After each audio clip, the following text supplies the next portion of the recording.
এখন যদি আমাদের নাম এখানে আসে তাহলে এটা ওয়াসা কর্তৃপক্ষ জানবে যে কেন আমাদের নাম আসলো।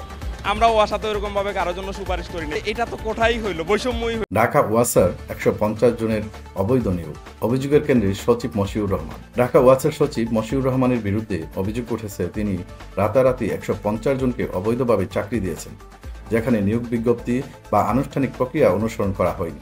অভিযোগ রয়েছে এসব নিয়োগ বিভিন্ন ব্যক্তির রেফারেন্সের ভিত্তিতে করা হয়েছে, যার মধ্যে বৈষম্য বিরোধী ছাত্র আন্দোলনের সমন্বয়ক ও উপদেষ্টার নামও রয়েছে। একটি তালিকা অনুযায়ী নিয়োগের রেফারেন্সদাতাদের মধ্যে এপিএস মোয়াজ্জেম, সমন্বয়ক তৌহিদ, নুসরাত তাবাসসুম ও নাজমুলের নামও রয়েছে। ওয়াসার নিয়োগ প্রক্রিয়া নিয়ে বিতর্কের মধ্যেই জাতীয় নাগরিক কমিটির নেতাদের বিরুদ্ধেও অভিযোগ উঠেছে, যা ওয়াসা কর্তৃপক্ষের কাছে প্রতিবাদ লিপি আকারে জমা দেওয়া হয়েছে। বিশ্বস্ত সূত্রে জানিয়েছে, এই অনিয়মের মূল পরিকল্পনাকারী ছিলেন ওয়াসার সচিব মশিউর রহমান, যিনি ওয়াসার সাবেক এমডি তাসকিম এ খানের ঘনিষ্ঠ সহযোগী ছিলেন।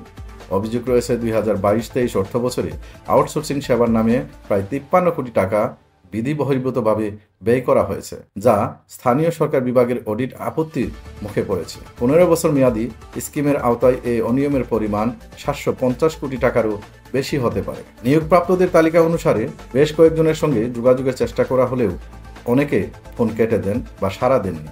বিশেষ করে সমন্বয়ক তৌহিদের রেফারেন্সে সর্বাধিক সংখ্যক নিয়োগ হয়েছে বলে জানা গেছে। নুসরাত তাবাসসুমের নামও রেফারেন্সের তালিকায় রয়েছে, তবে তিনি এ বিষয়ে কোনো মন্তব্য করতে রাজি হন। এই নিয়োগ প্রক্রিয়ার সঙ্গে আমি জড়িত নয়।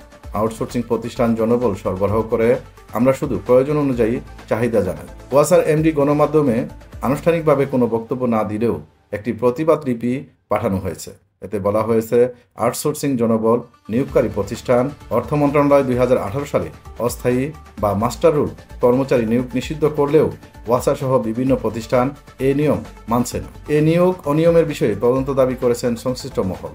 এখন দেখার বিষয় কর্তৃপক্ষ কী ব্যবস্থা নেয় এবং এই অনিয়মের সঙ্গে জড়িতদের বিরুদ্ধে কোনো আইনি পদক্ষেপ নেওয়া হয় কিনা।